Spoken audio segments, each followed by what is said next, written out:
ছাত্র জনতার গণঅভ্যুত্থানে ৫ আগস্ট আওয়ামী লীগ সরকারের পতন হলে ৮ আগস্ট অধ্যাপক ডক্টর মোহাম্মদ ইউনূসের নেতৃত্বে অন্তর্বর্তীকালীন সরকার গঠিত হয়। কিন্তু পরিবর্তিত পরিস্থিতিতে দেশে আইন শৃঙ্খলা পরিস্থিতির চরম অবনতি ঘটে।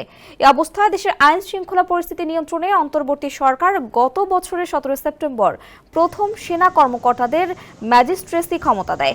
এর কয়েকদিন পর ৩০ সেপ্টেম্বর থেকে এই ক্ষমতা দেওয়া হয় নৌবাহিনী ও বিমান বাহিনীর কর্মকর্তাদেরও। এরই ধারাবাহিকতায় চতুর্থ ধাপে আবারও সশস্ত্র বাহিনীর কর্মকর্তাদের ম্যাজিস্ট্রেসি ক্ষমতা আরও ৬০ দিন বাড়িয়েছে অন্তর্বর্তী সরকার। জনপ্রশাসন মন্ত্রণালয় বৃহস্পতিবার এক প্রজ্ঞাপনে এই সিদ্ধান্ত জানিয়েছে। ভিশনের ফুলঝুরি মেগা অফারে ফ্রিজ কিনলেই পাচ্ছেন ১৬ পিসের আকর্ষণীয় গিফট বক্স একদম ফ্রি। রাষ্ট্রপতির আদেশক্রমে সিনিয়র সহকারী সচিব জেতি প্রু স্বাক্ষরিত প্রজ্ঞাপনে বলা হয়েছে, বাংলাদেশ সশস্ত্র বাহিনীতে কর্মরত সেনাবাহিনীর ক্যাপ্টেন ও তদূর্ধ্ব সমপদমর্যাদার কমিশন কর্মকর্তাদের সারা বাংলাদেশে বিশেষ এক্সিকিউটিভ ম্যাজিস্ট্রেটের ক্ষমতা অর্পণ করা হলো। এই ক্ষমতা ১৫ই মার্চ ২০২৫ থেকে পরবর্তী ৬০ দিনের জন্য অর্পণ করা হয়েছে। এতে উল্লেখ করা হয়েছে, জনস্বার্থে জারিকৃত এই আদেশ অবিলম্বে কার্যকর হবে।